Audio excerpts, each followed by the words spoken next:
It's February 1st, 2002, Shelling Hill Beach in Ireland, a place just over the southeastern border with Northern Ireland. There's a huge storm broiling in the cold Irish Sea. As the storm races ashore, it wreaks havoc on Shelling Hill Beach, washing away parts of the beach's embankments and even part of the car park and roadway. But the storm on this day is more than a weather event. It's a forensic detective. Because by the time it's cleared, it's washed away more than sand and roadway. It's unearthed a cover-up 30 years in the making. A year and a half later, as passersby are walking along Shelling Hill Beach, they will be stopped in their tracks by the unmistakable shape of human remains sticking out of one of those eroded embankments. The bones belong to Jean McConville, and this is her story.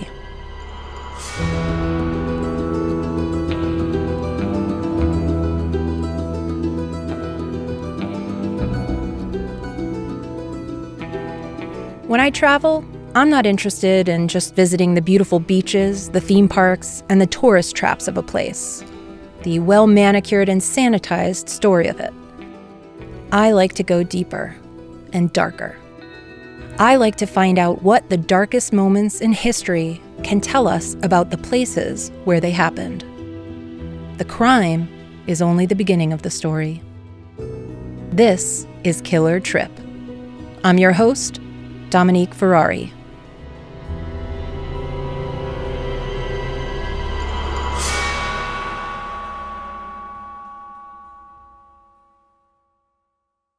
If you love podcasts, then you know it's all about the story.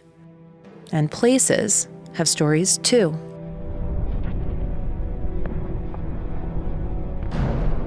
For decades, Belfast's story was that it was kind of a war zone, with two sides fighting over whether Northern Ireland, of which Belfast is the capital city, should be unified with Ireland as a whole or remain part of the UK. This struggle became known as the Troubles, which is a pretty quaint name for what it was, which was basically a civil war. On one side were the Irish nationalists who wanted Northern Ireland to become part of a unified Ireland. And on the other were the Unionists, who wanted Northern Ireland to remain part of the United Kingdom. This conflict was no joke, despite the very tame name.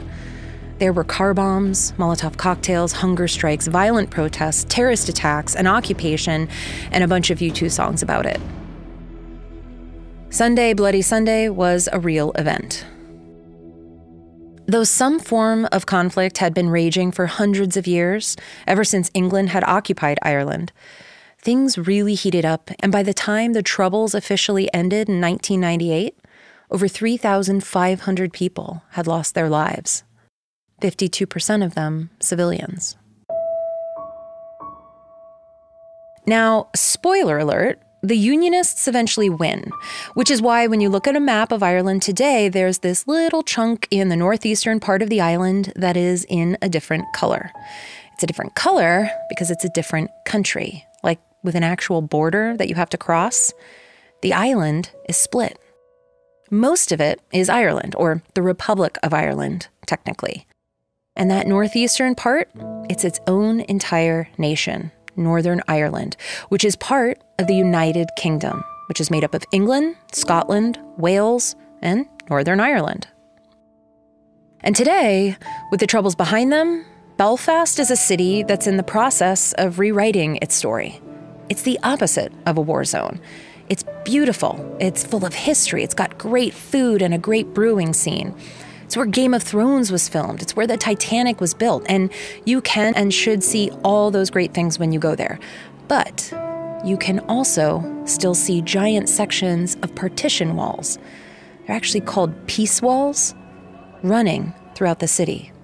Evidence of what Belfast used to be, a city at war with itself, where literal walls were necessary to separate Catholic from Protestant, nationalist from unionist.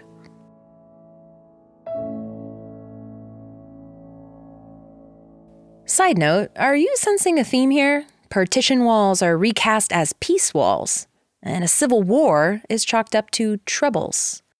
Suddenly, my Irish grandmother's penchant for underselling struggle all makes sense. Like the time she told me that the Great Depression, quote, wasn't really all that bad. Minimizing trauma, an Irish pastime. Anyway, back to the Civil War / slight disagreement. Because that's the Belfast we're going back to in this episode, to hear a story about a murder, a family still looking for justice, and a team of academics who tried to make a record of the Troubles, but instead ended up in trouble themselves, embroiled in an international murder investigation 48 years in the making.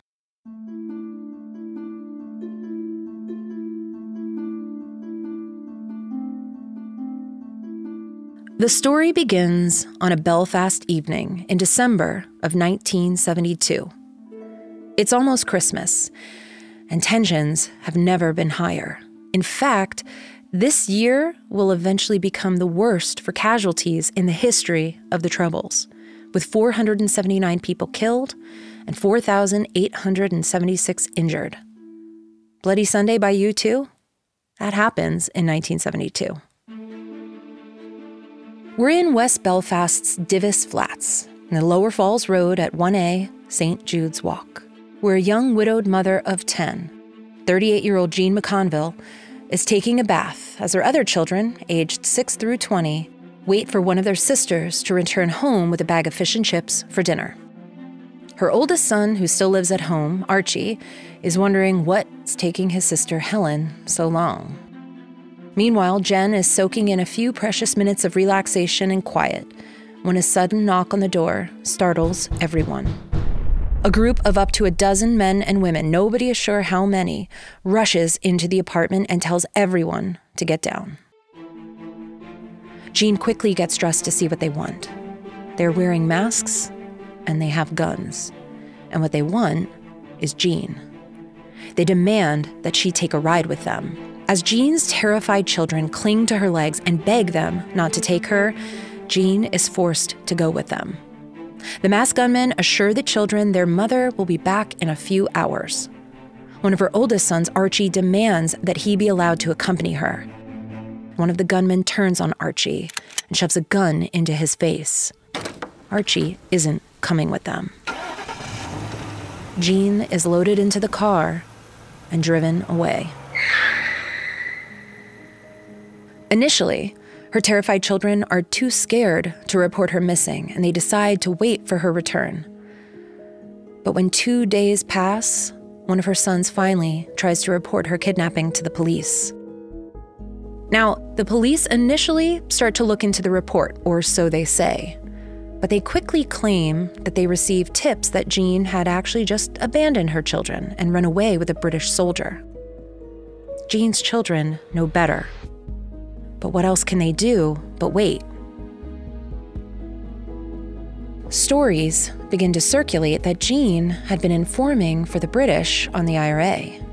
That's the Irish Republican Army, who are fighting to make Northern Ireland part of Ireland. The IRA is dead set on reunifying the entire island into one country. And they view the British there as invaders, and after hundreds of years of bloodshed on both sides, they're willing to do anything to see that happen. The more these stories and rumors about Jean's disappearance swirl around, the less the police seem interested in looking for her. And so, in fact, incredibly, Jean's disappearance is never even investigated. Helen, Jean's 15-year-old daughter, tries her best to take care of all of her hungry younger siblings by herself. But then, 3 weeks after Jean's disappearance, a stranger shows up at their flat. He hands Helen Jean's purse, with 52 pence and her 3 rings in it. And now, the crushing, final reality. Her children will never see their mother again. They know it. But the world still doesn't. That's about to change.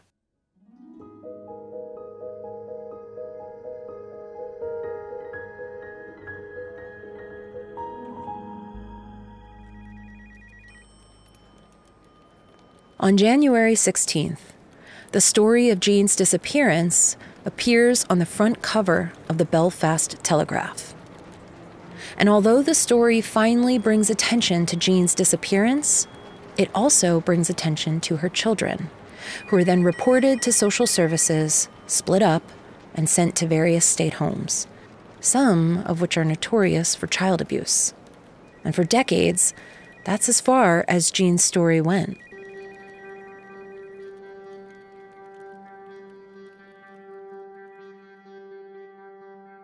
For years, Jean's children were left to imagine what happened to her. But perhaps most hauntingly, they weren't left to wonder who had done it to her, because the men and women who'd invaded their flat that night weren't completely unknown to them. They might have been wearing masks, but some of the older children recognized certain voices. These were their own neighbors and friends. But in Belfast, during the Troubles, you learned fast to keep your mouth shut if you wanted to live another day. So her children, orphaned, split up, abused, and traumatized, sat with this awful knowledge, powerless to do anything about it. For 27 years, nobody knew exactly what had happened to Jean. And for 27 years, the Troubles continued. More people would disappear, just like Jean. Then, in 1998, the Troubles officially ended with the signing of the Good Friday Agreement. It was a new era of peace for Belfast and Northern Ireland. And once the agreement was signed, the confessions began. As part of the reconciliation process, each side agreed to finally give the other information about certain crimes and attacks that had taken place. And in 1999, the IRA finally confirmed that Jean McConville had been executed for supposedly informing on the IRA. Finally, a confirmation of what everybody knew. But no specific names were named, and still, no body.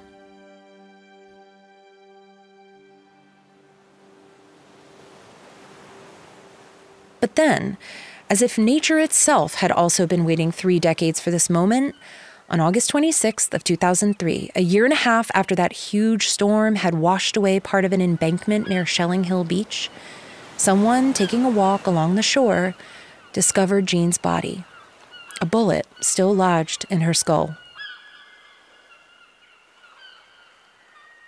Now, Jean's children finally knew how their mother had died, and they had her body back. But that left the final piece of the puzzle. Who exactly had killed their mother?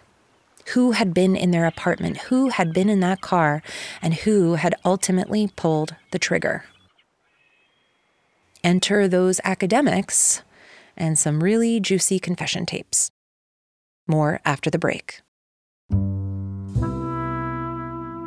In 2000, 2 years after the signing of the Good Friday Agreement and 3 years before Jean's body will be discovered, 3 men are sharing a dinner at Dean's restaurant in Belfast, which is a Michelin-starred restaurant you can still get a great meal at today.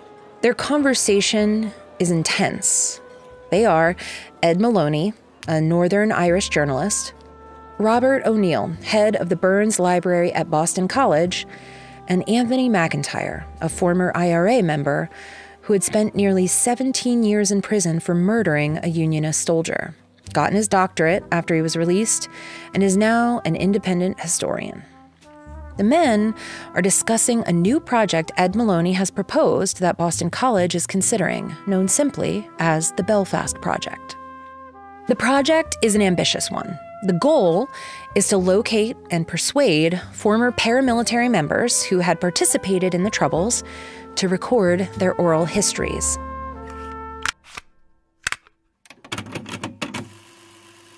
So basically, let's call it what it is, one giant treasure trove of confessions. But it's more than that. The hope is that these recordings, besides being an incredible historical and, yes, criminal record, might also be used to help future generations understand how a conflict like this had started, how it had gone on for so long, and how it had eventually ended, from the people who actually lived at the leading edge of it. That was the Belfast Project.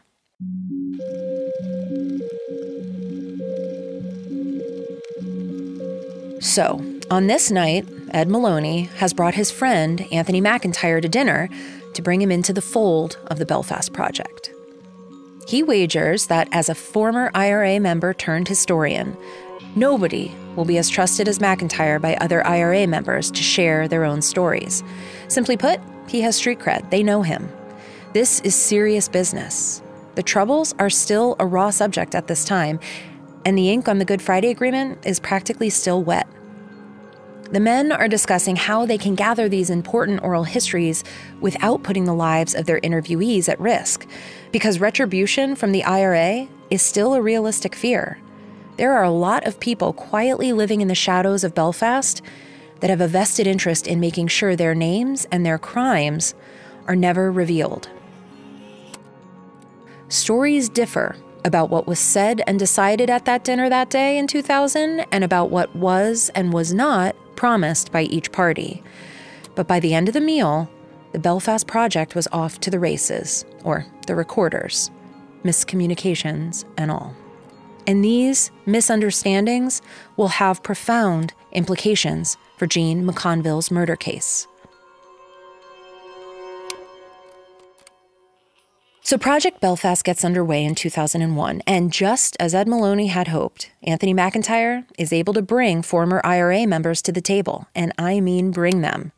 For 6 years, Anthony McIntyre toils away, recording these incredible, candid, vulnerable, angry, and anguished stories. Eventually, he'd gathered 26 long, rich interviews. One of these interviews is with a former powerful IRA member and a good friend of McIntyre's, Brendan Hughes. Now in failing health and a little depressed, Hughes had grown disillusioned with his years in the IRA.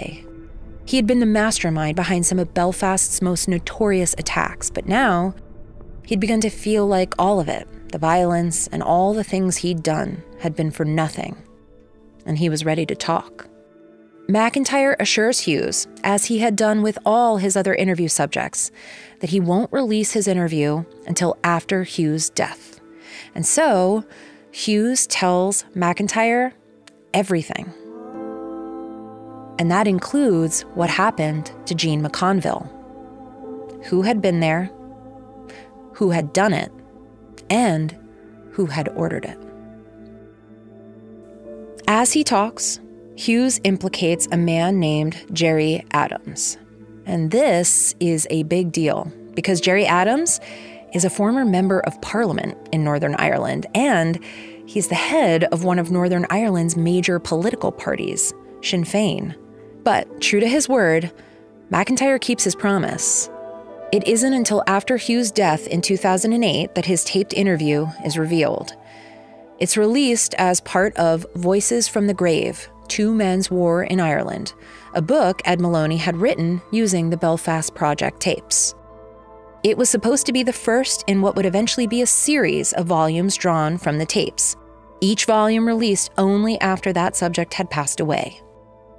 The book was published in 2010, and that's when the Troubles, well, the other Troubles, began.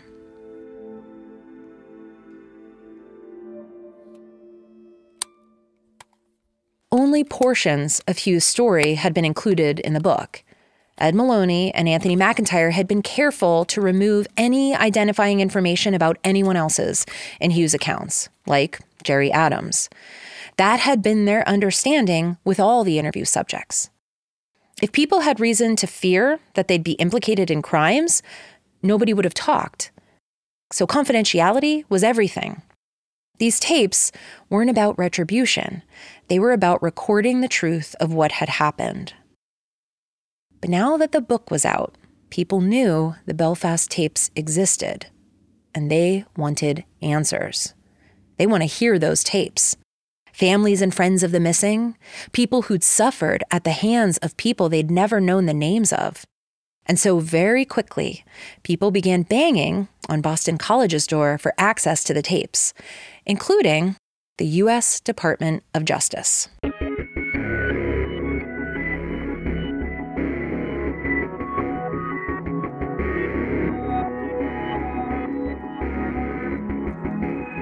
The first subpoena arrived at Boston College in 2011. The DOJ, it turned out, had a mutual legal assistance treaty with the UK, which meant that the police services in Northern Ireland were able to subpoena any records they needed for a criminal investigation. They wanted the tapes of Brendan Hughes, as well as those of Dolores Price, who had also participated in the project and later given an interview with a Northern Irish publication in which she indicated that she had recorded a confession about Jean McConville's killing and given it to, quote, a Boston university. And with that, justice for Jean McConville ran head-on into questions of academic integrity, journalistic ethics, and the moral implications of gathering oral histories at all. Boston College turned over the requested tapes, something many in academic circles still find scandalous. In journalism, you're always supposed to protect your sources. And wasn't this pretty close to that? It was history, but was it also reporting? It might have been, but Boston College folded like Firefest. After receiving the tapes, police in Northern Ireland arrested both Gerry Adams and another man who was implicated in Jean's murder, Ivor Bell. Adams was ultimately released without charge, but Ivor Bell was eventually charged with the murder of Jean McConville.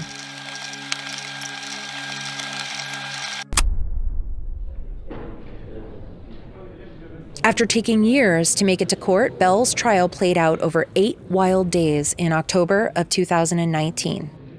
Throughout the testimony, 5 of Jean's 10 children were sitting in the court, hoping that they'd finally see some form of justice for their mother. It wasn't to be.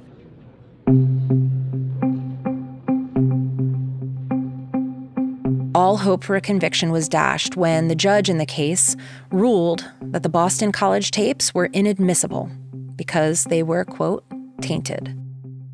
The judge's reasoning was that just as Brendan Hughes and the others had been free to tell the truth, they'd also been equally as free to lie. These were oral histories, after all, not sworn testimony under oath. The judge instructed the jury that they must find the defendant not guilty. And the jury followed their instructions.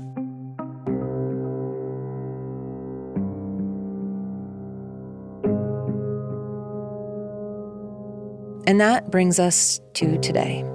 Jean's children finally know the truth, if you believe the tapes, about who killed their mother. But there's nothing to be done about it. For a lot of people, perhaps keeping the still fragile peace in Belfast is more important than getting justice for one woman. But is it? Can there ever be lasting peace without justice in either side's eyes? If there's any doubt about how the Irish still view this conflict and the bloodshed that it caused, one need look no further than Irish Twitter in the days following Queen Elizabeth II's death. Celebration doesn't even begin to touch it. It was savage. So there's still a strong drumbeat for justice in Ireland. And as far as Northern Ireland, well, the police in Northern Ireland have since requested the rest of the tapes from Boston College, including Anthony McIntyre's own personal tapes. After a lengthy battle fighting to keep his tapes from going to the police, McIntyre lost his appeal, and his tapes have been turned over. So, there may still be justice for Jean McConville yet.